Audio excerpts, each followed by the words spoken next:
Criminal trial की दुनिया को अगर आप आंख मूंद कर सुने तो वहां केवल शब्द नहीं गूंजते बल्कि जिंदगी और मौत के फैसले तय होते हैं। अदालत के भीतर बैठा हर शख्स जानता है कि न्याय की सबसे मजबूत नींव गवाह की साख पर खड़ी होती है। जज, वकील और दर्शक सभी यही मानते हैं कि गवाह वही कहेगा जो उसने अपनी आंखों से देखा और अपने कानों से सुना। लेकिन जब पुलिस अपनी जांच में कमजोर पड़ जाती है तो वह न्यायालय के इस पवित्र मंच पर एक ऐसा व्यक्ति खड़ा कर देती है जो पहले कहीं दर्ज नहीं था। यह गवाह अचानक आसमान से उतरने जैसा लगता है और जब डिफेंस उसकी जांच करता है तो पता चलता है कि वह सच्चाई का नहीं बल्कि पुलिस का पपेट है। यही है प्लांटेड विटनेस का खेल जो अदालत के माहौल को हिला देता है।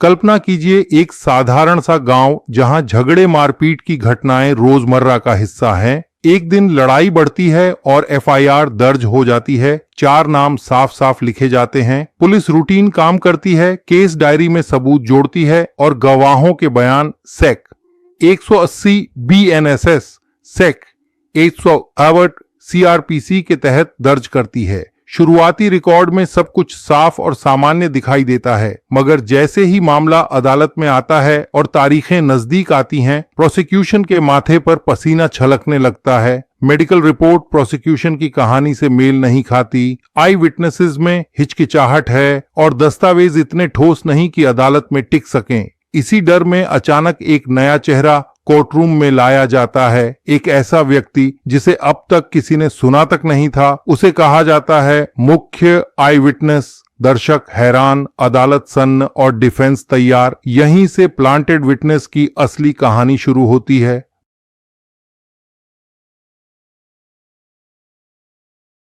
डिफेंस काउंसिल खड़ा होता है। उसकी आवाज कोर्टरूम की खामोशी को चीर देती है। आपका नाम एफआईआर में दर्ज है। गवाह थोड़ी देर चुप रहता है, फिर धीरे से कहता है नहीं। अदालत में हलचल होती है। दूसरा सवाल आता है, क्या आपका बयान पुलिस ने सीक्वेंट 100 IBNSS सीकू 151 सीआरपीसी में रिकॉर्ड किया था? गवाह का चेहरा पीला पड़ जाता है। वह कहता है नहीं। तीसरा सवाल बिजली की तरह गिरता है, क्या यह सही है कि ट्रायल शुरू होने से कुछ दिन पहले पुलिस ने आपको बुलाया और कहा कि अदालत में गवाही दीजिए? गवाह हकलाता है, आंखें झपकाता है और गोलमोल जवाब देने लगता है। दर्शकों को साफ दिखता है कि सच उसके चेहरे से बह रहा है। जज कलम से नोट्स लेते हैं और प्रोसिक्यूटर की बेचैनी कोर्ट रूम में गूंजती है।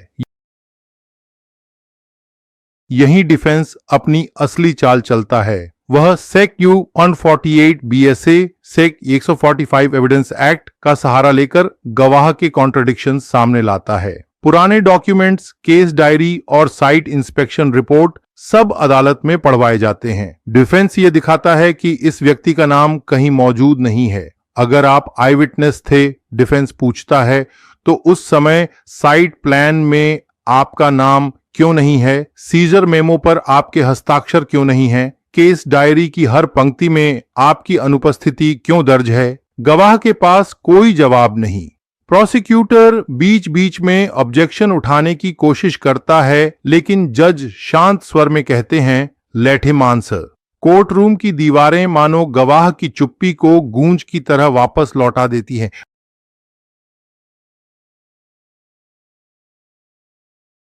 अब दृश्य पूरी तरह नाटकीय हो चुका है। गवाह की आवाज कांप रही है, डिफेंस के सवाल तीर की तरह लग रहे हैं और प्रोसिक्यूटर अपनी कुर्सी पर असहज हो रहा है। दर्शक यह महसूस करते हैं कि प्रोसिक्यूशन की नींव दरक रही है। जज नोट्स में लिखते हैं कि when a witness is absent from the earliest record and appears for the first time in trial, his testimony cannot inspire confidence. अदालत में मौजूद हर व्यक्ति जान लेता है कि प्लांटेड विटनेस अब प्रोसिक्यूशन की मदद नहीं बल्कि उसकी तबाही का कारण बन गया है।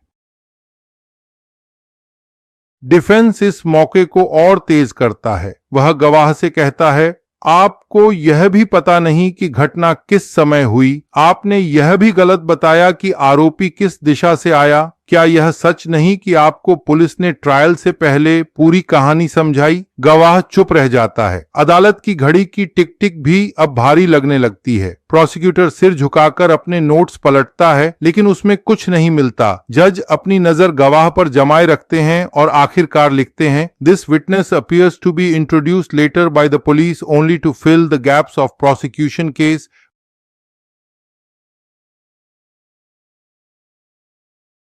यह फैसला केवल एक गवाह का नहीं बल्कि पूरे प्रोसिक्यूशन केस का ताना बाना तोड़ देता है। प्लांटेड विटनेस कोर्ट रूम में आते ही प्रोसिक्यूशन के लिए लायबिलिटी बन जाता है।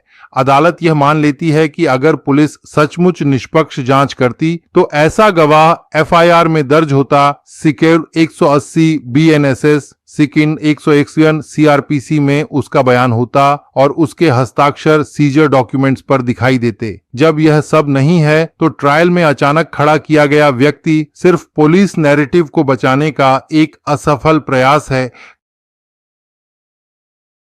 कहानी का निष्कर्ष बहुत गहरा है। क्रिमिनल ट्रायल में प्लांटेड विटनेस कभी भी प्रोसिक्यूशन की नाव नहीं बचा सकता। अदालत केवल उसी गवाह पर भरोसा करती है जिसका नाम शुरुआत से रिकॉर्ड पर हो, जिसका बयान विधिवत सेक्टर 180 बीएनएसएस सीआरपीसी में चढ़ा हो और जिसकी क्रेडिबिलिटी फॉरेंसिक क्रॉस एग्जामिनेशन में इंटैक्ट रहे। हर क्रिमिनल लॉयर जानता है कि जो गवाह ट्रायल के बीच अचानक आता है वह डिफेंस की कसावट भरी जिरह के सामने ढह जाता है, और जब न्यायालय यह पहचान लेता है कि गवाह सच्चाई का नहीं बल्कि पुलिस का पपेट है तो प्रोसिक्यूशन की पूरी कहानी ढह जाती है। इस स्टोरी का पंच लाइन यही है कि गवाह सच्चाई का होना चाहिए, पुलिस का नहीं, और यही न्याय की सबसे बड़ी गारंटी है।